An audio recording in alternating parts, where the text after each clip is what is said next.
कहानी की शुरुआत होती है और हमें किम वोंग नाम के अंडरवर्ल्ड माफिया को दिखाया जाता है जो कोरिया में जुए का बहुत बड़ा कारोबार चलाता था। वो एक गेम खेलते थे जिसमें वो पहले सामने वाले को जीतने देते और जब वो लालच में आकर बड़ी रकम दांव पर लगाता तो वो चालाकी से गेम को पलट देते और उसे हरा कर उसकी सारी रकम हड़प लेते। आन सांग के साथ भी उन्होंने यही किया था। वो एक छोटा सा व्यापारी था जिसे वाई की गेम में हरा कर उन्होंने कंगाल कर दिया। पर आन सांग को जुए की इतनी लत लग चुकी थी कि वो जीतने के लिए अपना सब कुछ दांव पर लगाने को तैयार था। मदद के लिए वो अपने भाई ली के पास जाता है जो एक प्रोफेशनल वाईकी प्लेयर था। वो कहता है मेरे लिए एक आखिरी गेम खेलो, उसके बाद हम माला माल हो जाएंगे। आन सांग उसे एक रेस्टोरेंट के पास ले गया पर ली ने जब देखा कि वो चीटिंग करके इस गेम को जीतने वाला है तो उसने खेलने से मना कर दिया। ली वहां से जाने लगता है पर आन सांग उसके आगे गिड़गिड़ा कर उससे बस एक आखिरी बार खेलने के लिए कहता है क्योंकि उस पर बहुत ज्यादा कर्जा था। अगर वो उसे नहीं चुका पाया तो किम वोंग उसे जान से मार डालेगा। अपने भाई की ये हालत देख ली को उस पर तरस आ जाता है और वो उसे मना नहीं कर पाता। इसके बाद आन सांग पैसों का बैग लेकर अंदर गया और एक लड़की के साथ वाईकी खेलने लगा। ली एक वैन में बैठा उसे सारी चालें बता रहा था पर उसके सामने बैठा वो लड़का भी अपने दिमाग से ये गेम नहीं खेल रहा था बल्कि किम वोंग ने उसकी मदद के लिए एक्सपर्ट खिलाड़ी बिठा रखे थे जो उसे ईयरफोन से इंस्ट्रक्शन दे रहे थे। जब अचानक आन सांग जीतने लगा तो उस लड़की को उस पर शक होने लगता है क्योंकि वो आज से पहले कभी इतना अच्छा नहीं खेला था। उसे हारता देख किम ने अपनी एक और माहिर खिलाड़ी को काम पर लगाया जो ली की हर चाल को कड़ी टक्कर देती है। गेम ने बहुत दिलचस्प मोड़ ले लिया था। बस कुछ देर और वो ये गेम जीत जाते पर तभी नेटवर्क चला गया जिससे लाइव फुटेज आनी बंद हो जाती है। ली ने कहा मुझे कुछ दिखाई नहीं दे रहा, थोड़ी देर उसका ध्यान भटकाए रखो, शायद ये ठीक हो जाए। पर कई बार मना करने के बावजूद उसका भाई अपनी चाल चल देता है जिससे वो ये गेम हार गया। ली समझ गया कि उसके भाई की जान खतरे में है पर तभी एक आदमी ने उस पर हमला कर दिया और उसे बहुत पीटा। वो उसे घसीट कर अंदर लाता है जहां ली ने देखा कि उन लोगों ने उसके भाई को भी बहुत मारा था। आन सांग के बैग में रखे पैसे नकली थे। उसे लगा था कि वो एक गेम जीत जाएगा तो अपने ऊपर से सारा खर्च चुका देगा पर ऐसा नहीं हुआ। ली उनसे अपने भाई की जान की भीख मांगता है पर किम ने उसे अपने भाई की जान के बदले गेम खेलने को कहा। इसी बीच उसका लेफ्ट हैंड आन सांग को बहुत टॉर्चर करता है। उसे लहू लुहान कर वो उसे वाईकी की गोटियां निकलने को कहता है और अगर वो ऐसा नहीं करता तो वो लोग ली को मार देते। आन सांग को इस हालत में देख ली बहुत डर जाता है और इसी वजह से उसके हाथ से एक पासा छूटकर नीचे गिर गया। ली कहता है ये गलती से हुआ, ये मेरी चाल नहीं है। पर किम बोला तुम अपनी चाल चल चुके हो, यहाँ मेरे रूल चलेंगे। उधर आन सांग ने सारे पत्थर खा लिए जिस वजह से उसे सांस लेने में तकलीफ होने लगती है। ली ने उन लोगों के पैर पड़े उनसे माफी मांगी, यहाँ तक कि वो उनके पैसे लौटाने को भी तैयार था। पर इसके बावजूद भी किम ने उसके भाई को मार डाला। उन लोगों ने उसे मार मार कर अधमरा कर दिया और जाते जाते वही खून से सना चाकू उसके हाथ में थमा दिया जिससे किम ने उसके भाई का खून किया था। पुलिस को लगा कि उसी ने अपने भाई को मारा है इसलिए उसे मर्डर के जुर्म में 7 साल की सजा होती है। इसके बाद हमें जेल के वार्डन को दिखाया जाता है जिसे वाईकी खेलना बहुत पसंद था।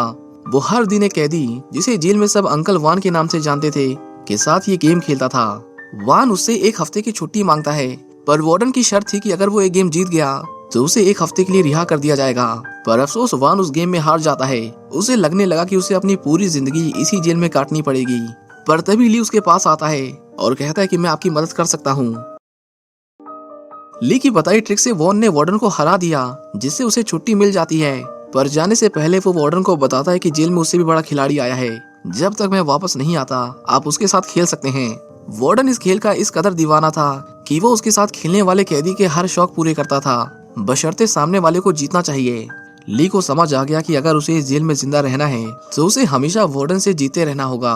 वो दिन रात बस वार्डन को हराने के तरीकों के बारे में सोचता रहता जिससे वो इस गेम में जीनियस बन गया। 1 हफ्ते बाद जब वान वापस लौटा तो उसने ली को उसकी मदद के लिए शुक्रिया कहा पर ली उसके पैरों में गिर गया और कहा प्लीज मुझे लड़ना सिखा दीजिए। वान उसका कर्जदार था इसलिए वो उसे ट्रेन करने के लिए तैयार हो गया। उसके कहने पर जेल के कैदी उसे पीटने लगते हैं क्योंकि ली का पहला सबक था अपने शरीर को दर्द सहने के काबिल बनाना। देखते ही देखते ली हाथ पैर चलाना भी सीख गया। गेम जीतने पर वार्डन उसे खाने के लिए अच्छा खाना देता था जिससे उसके शरीर में ताकत आने लगी। वार्डन भी उससे हार हार कर इस गेम में माहिर हो गया और उसने वाईकी के कई कंपटीशन जीते। इसी तरह 7 साल बीत जाते हैं और ली की सजा पूरी हो गई। वॉन चाहता था कि वो बाहर आकर उसके लिए काम करे पर ली को सबसे पहले अपने भाई के कातिलों से बदला लेना था। वॉन ने उसे ढेर सारे पैसे दिए ताकि वो इस काम को जल्दी अंजाम दे सके। वहीं दूसरी ओर हम किम को देखते हैं जो एक सुपर इंटेलिजेंट लड़की को खरीदने आया था। डीलर उस लड़की को अपनी काबिलियत साबित करने के लिए सिर्फ 10 मिनट देता है और उन 10 मिनटों में उस लड़की ने 4 वाईकी गेम जीत डाले। किम उसके हुनर से इम्प्रेस हुआ था पर जब वो उन्हें $2 मिलियन देकर उस लड़की को ले जाने के लिए राजी हुआ तो डीलर ने उसी वक्त उसकी कीमत बढ़ा दी। किम को ये बिल्कुल भी मंजूर नहीं था, पर मजबूरन उसे तय की गई कीमत से ज्यादा रकम देनी पड़ी। उन लोगों को लगा कि आज तो उन्होंने उसे अच्छा ठग लिया, पर उस लड़की को कार में बिठाने के बाद किम वापस आता है और उस डीलर समेत उसके सारे गुंडों को बेरहमी से मार डालता है। इसके बाद हमें एक वाइकी चैंपियन को दिखाया जाता है जो किम के क्लब में गेम खेलकर अच्छे पैसे जीत रहा था। वो और ना जीते इसलिए वो लोग एरिका को भेजते हैं। उसे एक मामूली लड़की समझकर उस आदमी ने अपने सारे पैसे दांव पर लगा दिए, पर उसकी ये बेवकूफी उस पर भारी पड़ी और उसने अपने जीते हुए सारे पैसे गवा दिए। एरिका जानती थी कि उसके पास करोड़ों की जायदाद है, इसलिए उसने उससे पैसे नहीं लिए बल्कि उसे खूब बेइज्जत किया और कहा आप इस गेम को खेलने लायक नहीं हैं, ताकि वो अपनी इस हार का बदला लेने के लिए बार बार यहाँ आए और हर बार हारता रहे। किम कहता है अच्छा काम किया, अब इस बच्ची को लेकर जाओ और इसे खाना खिलाओ। इसी बीच हम ली को देखते हैं जिसने अपना पूरा हुलिया बदल लिया था ताकि वो पहचान में ना आए। ली एक रेस्टोरेंट में आता है और उस आदमी को देखता है जिसने उस रात उसके भाई को मारा था। वो उसे गेम खेलने को कहता है जिसके लिए कॉन्ग सू तुरंत राजी हो गया। एक एक कर ली उससे अपने सारे पैसे हार जाता है, जिससे कॉन्ग को लगने लगा कि आज उसने अच्छा मुर्गा फंसा लिया है। वो अपने लोगों को फोन करके बताता है कि उसे एक आदमी मिला है जो सारे पैसे हारने के बावजूद भी रुकने का नाम नहीं ले रहा। इसी बीच ली सबको पैसे देकर बाहर जाने को कहता है और अब वो दोनों अकेले थे। देखते ही देखते कॉन्ग ने उसे पूरा कंगाल कर दिया। उसके पास अब दाव पर लगाने के लिए कुछ नहीं बचा, ये सोचकर कॉन्ग वहां से जाने लगता है, पर तभी ली ने उसे रोकते हुए कहा कि वो माथे पर चिमटी मारने वाला गेम खेलना चाहता है। ये सुनकर कॉन्ग उस पर हंसने लगा। उसे लगा ये आदमी पागल हो चुका है। वो एक और गेम खेलता है पर इस बार वो हार गया। अब उसे अपने माथे पर 10 चिमटी खानी थी। उसे लगा ज्यादा से ज्यादा क्या होगा, पर ली सीधा उसकी नस पर मारता है जिससे उसकी आंखों के आगे अंधेरा छा गया। दूसरी चिमटी से उसके माथे से खून बहने लगता है। वो बोला अब बस कर, पर अभी भी 8 चिमटियां बाकी थीं। ली ने उसे एक पोल से बांध दिया और कहा पहचान मुझे, मैं कौन हूँ। कॉन्ग को कुछ याद नहीं आता, पर फिर ली ने अपना वही टूटा हुआ चश्मा पहना जो उस रात उसने पहना था। कॉन्ग समझ गया कि यह आन सांग का भाई है। वो उसे अपनी जान बख्शने को कहता है, पर ली ने उस पर जरा भी रहम नहीं किया और चिमटी मारकर उसकी दोनों आंखें फोड़ दी। वो दर्द में करहा रहा था, पर अभी भी एक चिमटी बची हुई थी जिसे ली ने उसकी ऐसी नस पर मारा कि उसकी तुरंत ही मौत हो गई। इसके बाद हम एक और आदमी को देखते हैं जो 7 साल पहले ली के भाई आन सांग का दोस्त हुआ करता था। उस दिन वो भी उनकी चीटिंग करने में मदद कर रहा था, पर उनके पकड़े जाने के बाद वो उन्हें छोड़कर भाग गया।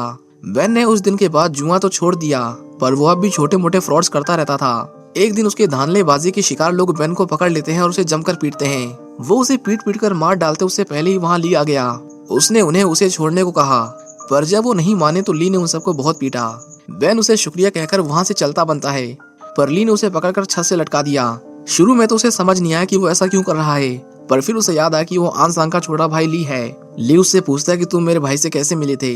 बेन ने उसे बताया कि हम दोनों एक ही टीम में थे, वही टीम जिसमें हमें अपनी जान बचाने के लिए खेलना था। ली ने उसे किम योंग की फोटो दिखाई और पूछा जानते हो ये कहाँ मिलेगा, पर बेन उसे देखकर डर गया। वो बोला मैंने ये काम छोड़ दिया है, तुम अपना देखो। वो जा ही रहा था कि तभी ली ने कहा एक बार फिर सोच लो, तुम्हें मैं इस काम के 3 मिलियन दूंगा। ये सुनते ही बेन की आंखें चमक उठती हैं, क्योंकि पैसों के लिए वो कुछ भी करने को तैयार था। इसके बाद वो दोनों कोरियन स्ट्रीट पर जाते हैं। ली यहाँ किसी को ढूंढ रहा था, कोई ऐसा जो इस गेम में माहिर हो। वो एक बुजुर्ग आदमी के पास आता है जो अपने गेम के लिए उस एरिया में बहुत फेमस था, क्योंकि अंधा होने के बावजूद भी वो सामने वाले के दाव को समझकर बिल्कुल सही चाले चलता था। ली उनके साथ एक गेम खेलता है और हार जाता है। वो बूढ़ा आदमी कहता है कि तुम तो मुझसे कहीं ज्यादा अच्छे खिलाड़ी हो, तो मुझे जीतने क्यों दिया। पर ली उन्हें बस परखना चाहता था। पता चला कि एक एक्सीडेंट में उन्होंने अपनी दोनों आंखें खो दी थी। ली कहता है कि मुझे भी एक आंख से दिखाई नहीं देता, इसलिए मैं समझ सकता हूँ कि यहाँ पर क्या बीत रही होगी। पर वान थोड़ा अकड़ू किस्म का आदमी था। वो बोला अगर अपनी दूसरी आंख भी बचाना चाहते हो तो बुरे लोगों से दूर रहो, ये फालतू का जोश मौत की वजह बन सकता है। ली कहता है मुझे आपकी मदद चाहिए, पर वान उसे ड्रिंक के लिए शुक्रिया कहता है और वहाँ से उड़कर जाने लगता है, क्योंकि उसे लगा कि वो उसकी कला का इस्तेमाल गलत कामों में करेगा। ली कहता है कि अंधे आदमी का कोई सपना नहीं होता और उसे उसकी बेटी के पास लेकर जाता है जो बहुत गरीबी में जी रही थी। ली उनसे वादा करता है कि अगर वो उनकी मदद करेंगे तो वो जीते हुए पैसों में से एक हिस्सा उनकी बेटी को देगा ताकि वो बेहतर जिंदगी जी सके। वान उसकी मदद करने को तैयार था, पर वो ये काम अकेले नहीं कर सकता था, इसलिए वो एक कबाड़ी वाले के पास जाता है जहाँ उसका दोस्त कारपेंटर काम करता था। उसने कारपेंटर से मदद मांगी, पर वो सालों पहले हुई किसी बात को लेकर उससे अब तक नाराज था। उसे मनाने में वान को थोड़ी मशक्कत करनी पड़ी, पर बात बन गई। इसके बाद बेन कैमरे वाला चश्मा पहनकर एक गैमलिंग हाउस में जाता है ताकि उनकी अच्छे से जासूसी कर सके। ली को पता चला कि देश भर के माहिर खिलाड़ी यहाँ अपनी किस्मत आजमाते थे। और कोई भी किसी से बेईमानी करने की सोच भी नहीं सकता था। वहाँ एक वीआईपी कमरा भी था जहाँ हाई रिस्क के गेम खेले जाते थे। उनके टारगेट सिर्फ अमीर बिजनेसमैन होते थे। जो भी उनके जाल में फंसा समझो 1 महीने में कंगाल हो गया। यही ली को एरिका के बारे में भी पता चलता है। ये वही लड़की थी जिसके साथ उसने उस रात गेम खेला था। उन्हें जानकारी मिली कि वो हर शाम एक महंगे बार में जाती है जहां वो अमीर लोगों को फंसाया करती थी। ली भी एक दिन उस बार में जाकर बैठ जाता है। वहां एक बूढ़ा आदमी गेम खेल रहा था जिसे खेलने के लिए 4 लोगों की जरूरत थी, पर क्योंकि वहां इतने लोग नहीं थे इसलिए उसने ली को साथ में खेलने को कहा। यहाँ एरिका पहली बार ली से मिली थी, पर उसके पहनावे और बात करने के अंदाज से वो उसकी तरफ अट्रैक्ट होने लगती है। इसी बीच कारपेंटर एक स्पेशल माइक्रोफोन तैयार करता है जिसे पकड़ पाना नामुमकिन था। उन्होंने बेन के नाम पर एक नकली प्रोफाइल बनाई और उसके नाम पर एक फर्जी बिजनेस बनाया ताकि लगे कि वो बहुत अमीर है। इसके बाद बेन किसी बिगड़े रही जाति की तरह गैम्बलिंग हाउस में जाता है और एक एक करके अपने सारे पैसे दांव पर लगाने लगता है। वो जिस किसी से खेलता उससे हार जाता और देखते ही देखते वो पूरा कंगाल हो गया। सब उसे देखकर हैरान थे कि भला कोई इतना बेवकूफ कैसे हो सकता है, पर अभी तो ये बस शुरुआत थी। क्लब में सबसे हारने के बाद बेन फिर से पैसों से भरा बैग लाता है और खेलने लगता है, पर जल्द ही वो पैसे भी खत्म हो गए। लोगों को लगा कि अब तो ये रुक जाएगा, पर बेन इसके बावजूद भी नहीं रुकता। वो बाहर गया और अपनी कार की चाबी, सोने की घड़ी और उसकी जेब में जो कुछ था उसे बेचकर उसने उसे कैश में कन्वर्ट कर दिया। पर बेन उन पैसों को भी हार जाता है, जिसके बाद उसने वहाँ उधम मचा दिया। बेन वहाँ फूट फूट कर रोता है, पर यह सब उनकी साजिश का हिस्सा था। मैनेजर उसकी हर हरकत पर पैनी नजर बनाए हुए था और जब उन्होंने पक्का कर लिया कि कोई गड़बड़ नहीं है तो उन्होंने उसे फंसाने की सोची। अगले दिन बेन फिर से पैसों से भरा बैग लेकर लौटता है। ली भी वहाँ मौजूद था, पर असली गेम तो पीछे चल रहा था। वान माइक्रोफोन से बेन को इंस्ट्रक्शन देता है जिससे वो इस बार जीत गया। हारने वाले को लगा कि उसने चीटिंग की है। उसने तुरंत उसकी तलाशी लेने को कहा, पर काफी ढूंढने के बाद भी उन्हें उसके पास से कुछ नहीं मिलता, क्योंकि बेन ने पहले ही वो माइक्रोफोन सिगरेट के डब्बे में रखकर बाहर कर दिया था। मैनेजर बेन से उसे हुई परेशानी के लिए माफी मांगता है और उसे अपने साथ एक गेम ऑफर करता है, पर बेन ने मूड नहीं है कहकर उसे मना कर दिया। बाहर आकर वो उस वेटर को पैसे देता है जिसने उसकी मदद की थी और कल वो फिर से आने वाला था।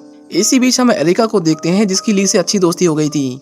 किम योंग भी उसके बगल में आकर बैठ जाता है।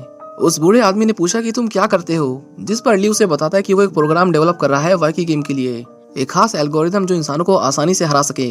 ये सुनकर किम के एकदम से कान खड़े हो जाते हैं, क्योंकि अगर ऐसा है तो ली उसके बहुत काम आ सकता था। सबके जाने के बाद जब ली और एरिका अकेले होते हैं तो दोनों में नजदीकियां बढ़ने लगती हैं। ली को लगने लगा कि शायद ये प्यार है, पर असल में एरिका किम के कहने पर उसकी जासूसी कर रही थी।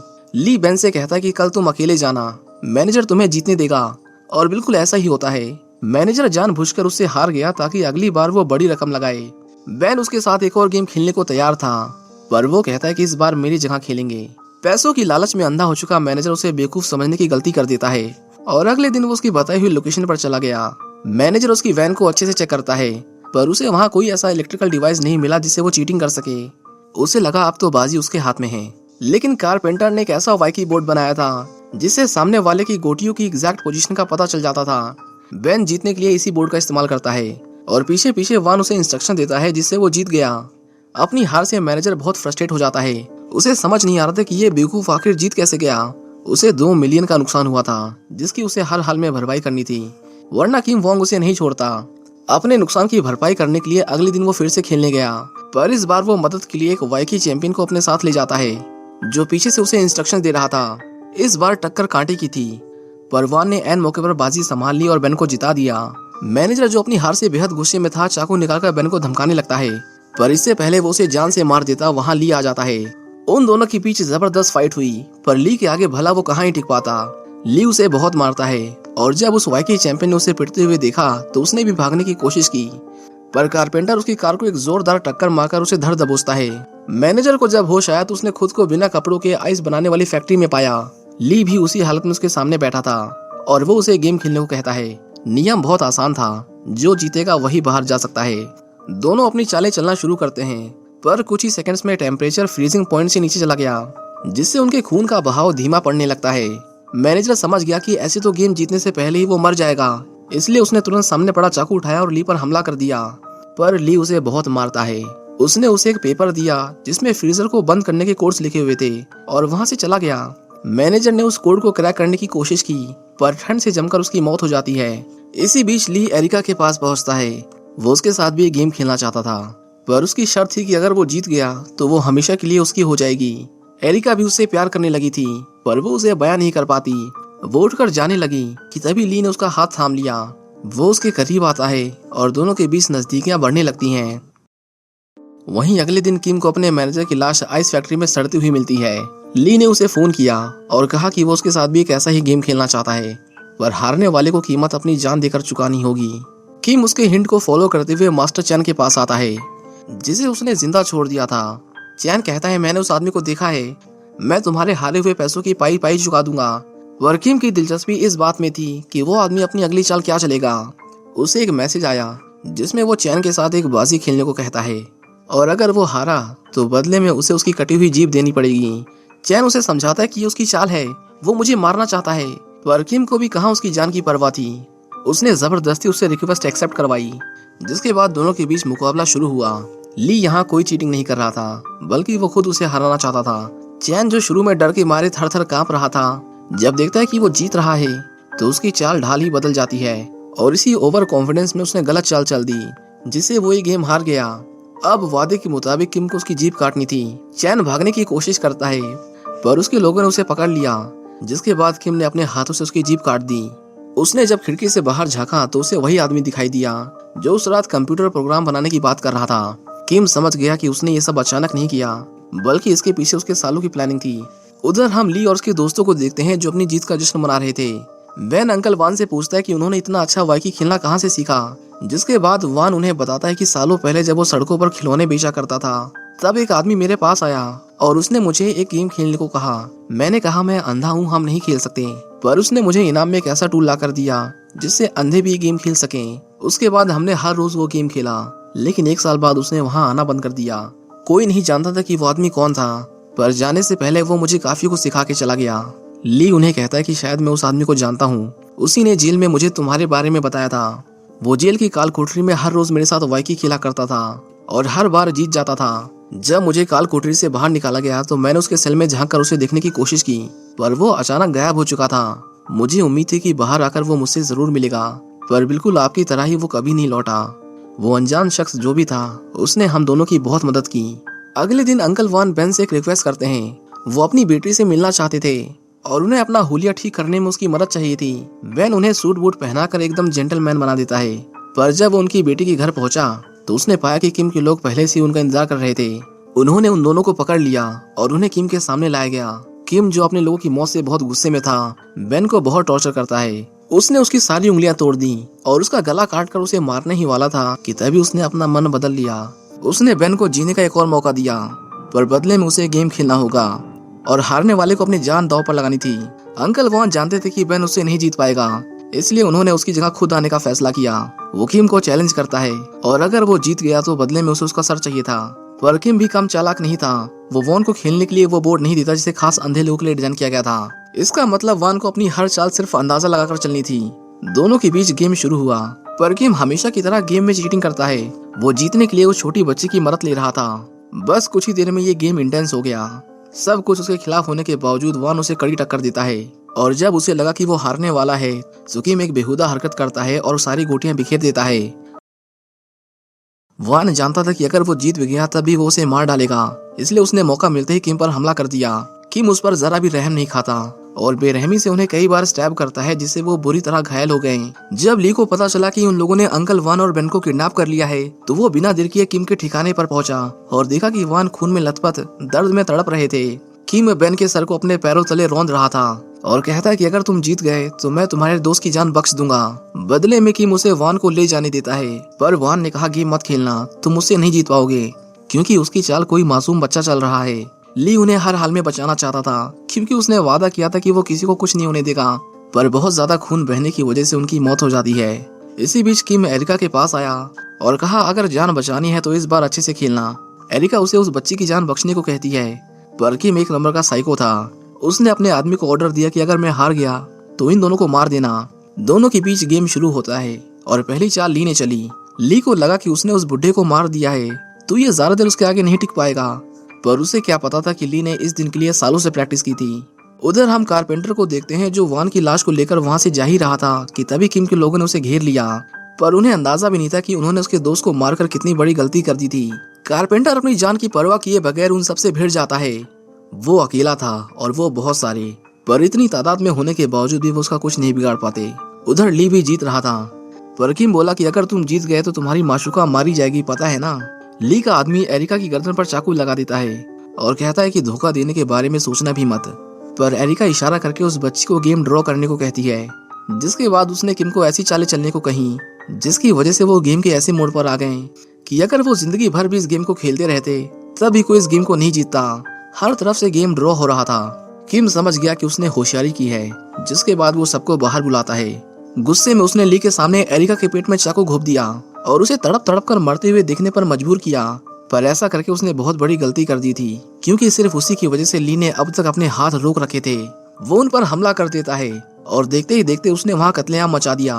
अपनी जान हथेली पर लिए किम अकेला उन सबसे लड़ रहा था। बस इसी का फायदा उठाकर किम ने धोखे से उसे डैगर से स्टैब कर दिया। हालांकि उसने सेफ्टी वेस्ट पहन रखा था, इसलिए उसकी जान बच जाती है। अब सिर्फ वो दोनों ही बचे थे। किम ने उसे चाकू से मारने की कोशिश की, पर ली ने किम को उठाकर दूर फेंक दिया। उसे काफी चोट आई थी, पर इसके बावजूद भी वो अपनी पूरी ताकत से उसे लड़ता है और आखिर में उसने किम को उसी के हथियार से स्टैब करके मार डाला। खेल खत्म हुआ और वो ये लड़ाई जीत चुका था, पर इसकी उसे बहुत बड़ी कीमत चुकानी पड़ी। इसके कुछ हफ्तों बाद ली अंकल वान की बेटी से मिलने जाता है और उसे एक चेक देता है, जिसकी रकम देखकर उसकी बेटी को अपनी आंखों पर यकीन नहीं होता। उसने अंकल वान से किया अपना वादा पूरा किया और उसे यकीन था कि इससे उनकी आत्मा को शांति जरूर मिलेगी। इसके बाद वो अपने भाई की बेटी के पास जाता है और उसे एक फोन और कुछ पैसे देते हुए कहता है कि इन पैसों को संभाल कर रखना और अगर जरूरत पड़े तो मुझे याद करना। अब तुम अकेले नहीं हो, मैं हमेशा तुम्हारे साथ रहूंगा। हम कारपेंटर को देखते हैं जो अपने दोस्त की याद में उसकी एक मूर्ति बना रहा था। ली ने सभी को उनके हिस्से के पैसे लौटा दिए, पर एक कर्ज ऐसा था जिसे वो कभी नहीं चुका पाता। आखिर में वो उसी सड़क पर आता है जहां वो अंकल वान से पहली बार मिला था। उसने उनके लिए सड़क पर उनकी पसंद की ड्रिंक रखी और वहां से चला गया, पर तभी उसके सामने एक शानदार चमचमाती हुई कार आकर रुकी, जिसमें बेन, एरिका और वो छोटी बच्ची बैठे हुए थे, जिनकी जानें बच गई थी। और इसी के साथ ही मूवी यहीं खत्म हो जाती है। उम्मीद करता हूँ कि आपको ये कहानी पसंद आई होगी। Thank you for watching. See you in the next one.